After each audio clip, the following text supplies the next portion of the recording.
Hi అండి, అందరికీ నమస్కారం. Welcome back to my channel. ఈ వీడియోలో ఏపీ ఉద్యోగ పెన్షనర్లకు డిఏడిఆర్ జియో నంబర్ 30 మరియు 31 రద్దు. అసలు జియోలో ఏముంది అన్న పూర్తి తాజా ఇన్ఫర్మేషన్ వీడియోలో ఉంది. సో వీడియోని అయితే ఎక్కడైనా స్కిప్ చేయకుండా ఎండ్ వరకు చూడండి, అప్పుడే పూర్తి ఇన్ఫర్మేషన్ అర్థమవుతుంది. అలాగే వీడియో నచ్చినట్టయితే లైక్ చేయండి.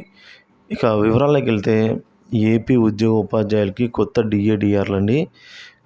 జూలై 1 నుండి 33.67% అంటే 3.64% రిలీజ్డ్. సో పెరిగిన డిఏ అనేది జూలై నెల జీతంతో కలిపి ఆగస్టు నెలలో చెల్లించబడుతుంది.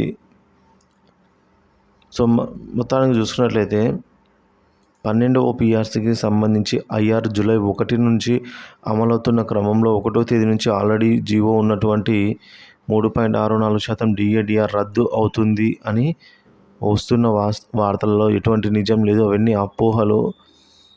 సో అపోహలు అయితే వస్తున్నాయి. ఇందులో ఎంత మాత్రం వాస్తవం లేదు. 100% జీవో అమలు అవుతుంది అని అయితే చెప్తున్నారు. ఆగస్టు 1న పెరిగినటువంటి డిఏడిఆర్లు తీసుకుంటారు.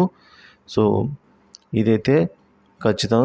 సో ఎవరైతే ఈ ఐఆర్ వస్తున్న నేపథ్యంలో డిఏడిఆర్ను నిలుపుదల చేస్తారా అని భావిస్తున్నారో అది ఎంత అబద్ధం అండి. సో ఫేక్ న్యూస్ సర్క్యులేట్ అవుతుందని చెప్పేసి చెప్తున్నారు. సో ఈ విధంగా అయితే ఉంటుంది. ఉద్యోగ ఉపాధ్యాయులు పెన్షన్లకు సంబంధించినటువంటి తాజా న్యూస్ కోసమైనా మన ఛానల్ సబ్స్క్రైబ్ చేసుకుని అప్డేట్స్ అయితే ఫాలో అవుతుండండి. సో యథావిధిగా డిఏడిఆర్లు అయితే అమలు అవుతాయి ఫ్రెండ్స్.